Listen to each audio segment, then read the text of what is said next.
Wow. If you're looking to join a really fun and crazy group, that was Fathom and Wow.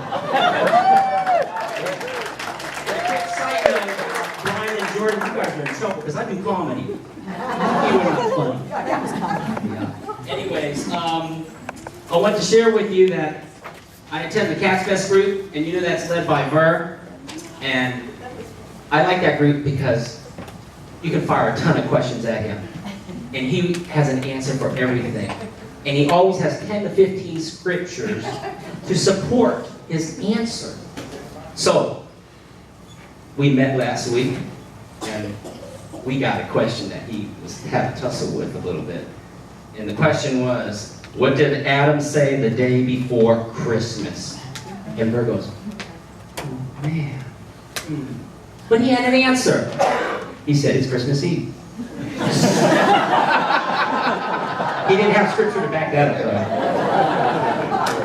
though. If you remember, many years ago we were meeting at the YMCA. Reverend Lee was the pastor. And back then, when it was allowed, there was a nativity scene. And there was a manger. And the day after, Pastor Lee was walking the grounds, and baby Jesus was missing out of the manger. And he looked high and low. Went all around Torrance there, that block there, and couldn't find it.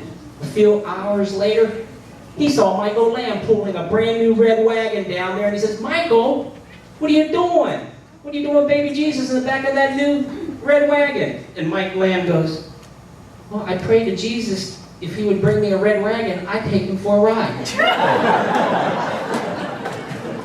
You know, things are so messed up in this country that in Washington, they just announced that they are canceling the national nativity scene that they have. And the reason why is because they couldn't find 3 wise men. Oh. Pastor Whalen, you know, we all make jokes about him, his power of persuasion. Very persuasive man. He uses every technique in the book. Whether it's his hands on your shoulder and he gives that little squeeze there, you're trapped. Or he'll call you. But one day he showed up at my front door. And he was ringing and he was knocking it, and I don't know if he knew we were home or not, but I was telling him, shut the light, shut the radio quick. We were hunkering down. And he hung around for 5 minutes, and finally it got quiet up there, and I think he's gone, Terry.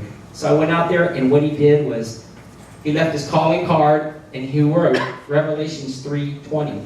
Behold, I stand at the door and knock. Terry said, that's rude. You have to answer him back. Don't ignore him. That's bad of you. Shame on you. So I wrote something on the card, and next Sunday I handed it to him, and I wrote Genesis 3:10, which says, I heard your voice in the garden, but I was afraid because I was naked.